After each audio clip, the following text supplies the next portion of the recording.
This is something I've been wanting to talk about. Girl, I've been through so many friendships. So let's talk about building a healthy friendship. I've had my share of friendships and let me tell you about it. I feel like every friendship is different, but what's not different is the stages of a friendship. Let's talk about it. Obviously, step one is the initial meeting of a friendship. Meeting them, building a connection, talking to them, building trust, seeing if you guys have any shared interests or differences. Basically, just getting to know the person. After the initial meeting, we're gonna have communication.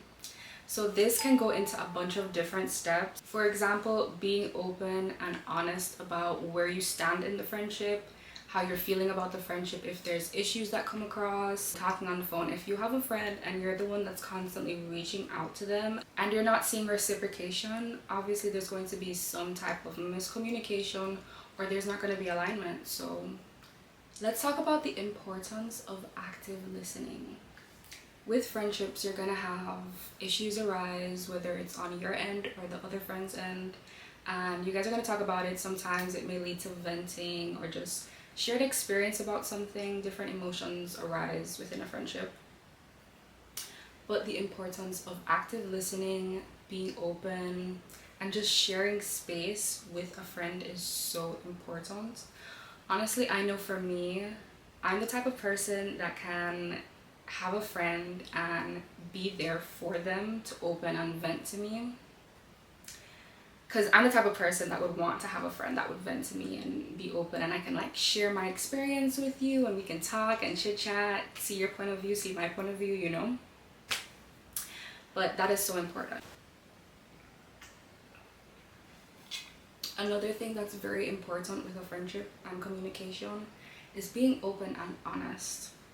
For example, if you feel like you're the one that's always constantly reaching out, hitting them up or inviting them to go out and stuff, you're obviously going to feel like there is a lack of reciprocation, and you're going to feel like you're always giving the tallest end of the stick, you know? When situations like that arise, it's so important to be open and honest and communicate your boundaries, or you feel like this friendship isn't mutual, I feel like I'm constantly reaching out, or vice versa. I know I had a friend and the friendship kind of died because she kept venting to me and she would never even ask me like, how's my day, how's my life been? And you know, that hurts. Like, I'm constantly here for you and you're loading all your baggage onto me and I'm just supposed to like take it and, you know, not say anything about it. No, we're not having that. It's 2024. Like, what? Friendships either drain you or they sustain you and take you on a higher level, and that's what I think personally. And with communication, obviously conflicts will arise where you and your friend might not see eye to eye. Having conflicts be resolved respectfully is so important. For example, if you guys like had a heated conversation, at the end of the day, it is so important to let the other person know that this was said in the heat of the moment. I don't intentionally feel like this. This is not the way I wanted it to come out.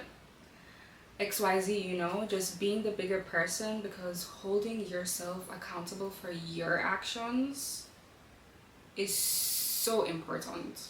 Being the bigger person, so important, because forgiveness is a gift for the self. It's not for the other person on the end of the stick, it's for you. After stage 2, communication of a friendship leads to maintenance of this healthy friendship.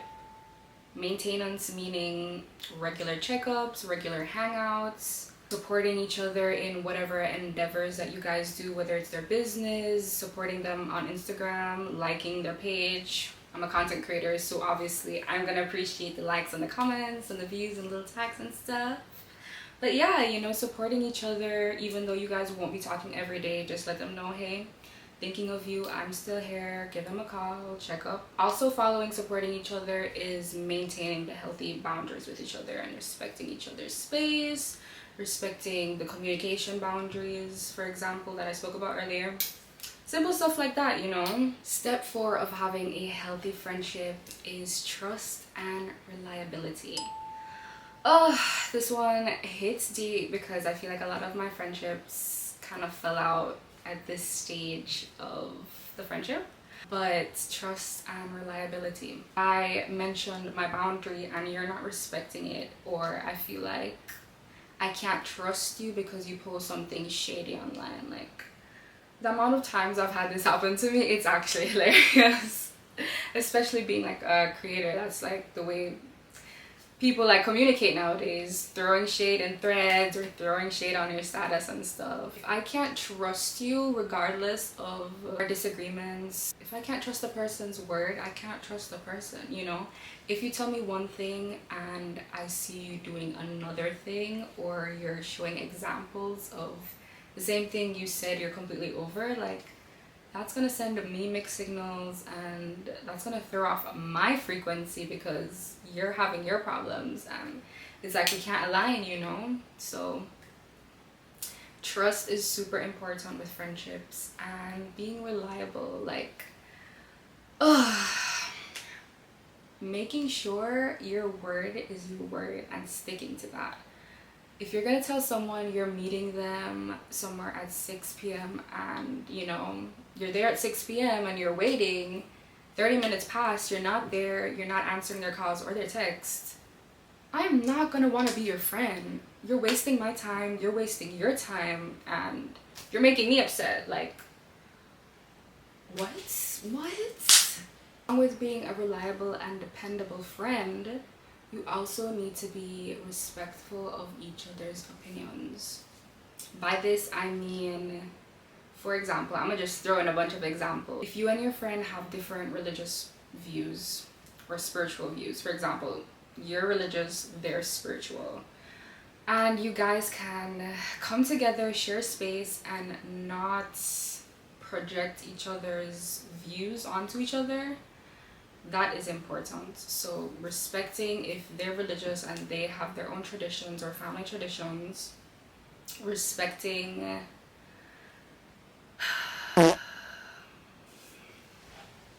valuing their opinions, their way of life is so important, because we have to remember that everyone is different. No one person is ever the same, and that will never change. Two hearts never have the same heartbeat. I love that phrase. Two hearts, no, is it two hearts? Two hearts, something like that. No two hearts have the same rhythm or heartbeat. Something like that.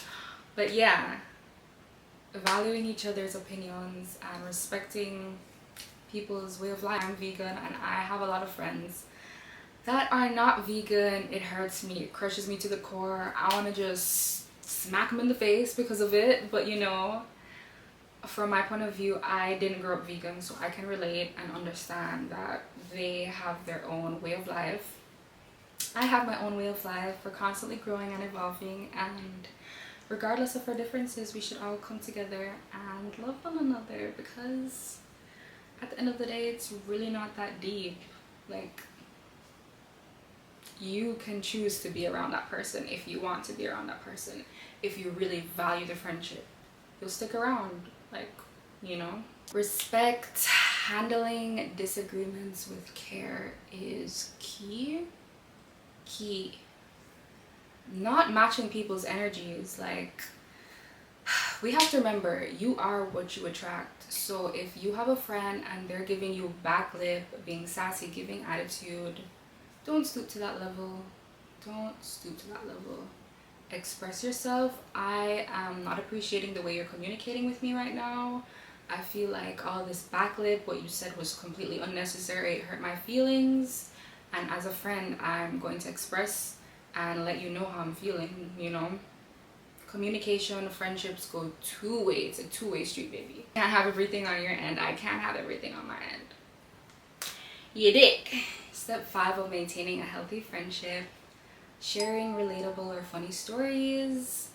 We all have a story to tell. We all have something to talk about with a friend. So why not share the funny moments?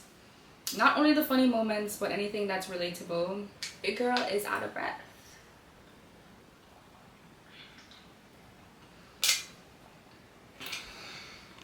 But anything relatable, for example, like how you've overcome friendship problems, your issues at home, how you relate to your siblings. Maybe you guys can discuss job careers, how you're sustaining your life, beauty tips, you know, anything that you can share tips. Maybe it's a funny video online that you saw, something that's trending, anything. I'm gonna drop in a tip 6, and this kind of goes into a bunch of different categories, but remembering to appreciate your friends' successes, always supporting them, letting them know that you're rooting for them even though you guys don't talk on a day-to-day basis. Social media is there to let them know, like, regardless of the time that has passed, I still support you, I still love you, I still miss you. Or if it's like friendship dynamics that's changing, you guys are growing apart. I know with my participation with having friendships, I am constantly evolving. As soon as I'm done with this stage, I'm up another stage, I'm up another level. My life is constantly changing. It's super important to remind your friends that regardless of this change in my life or this change in your life, I'm still here, I'm still supporting you, and I still love you. Jumping back to another thing, and this is the last thing I'm going to mention. Forgiveness. Forgiveness within your friendships and letting things go. What did I say earlier? Forgiveness is a gift for the self. If your friend did something that, I don't know, ripped you apart, like got with your ex-man or did some shitty ass shit, subtweeted you and stuff, let it go. That is a personal problem that they're dealing with on their end. They're handling their emotions a different way, and regardless of that, that does not define who you are or whatever you did, or even if you did or did not do anything. It does not define who you are, and you need to remember that. Always remind yourself that what you're giving out is what you're gonna get. So give out love, give out peace, give out forgiveness. You know, it's not that deep at the end of the day. Having self-peace and self-love is really what's important. And trust me, I've had my full share of friendships, and that is probably the best advice I can give you guys. I hope that as we approach this new year, the end of the year, you align with people that match your frequency, that give you the love that you're giving, that maintain your friendship standards and goals, because we all deserve that in 2025 and nothing less. And that's the tea. I love you guys. Peace and love always.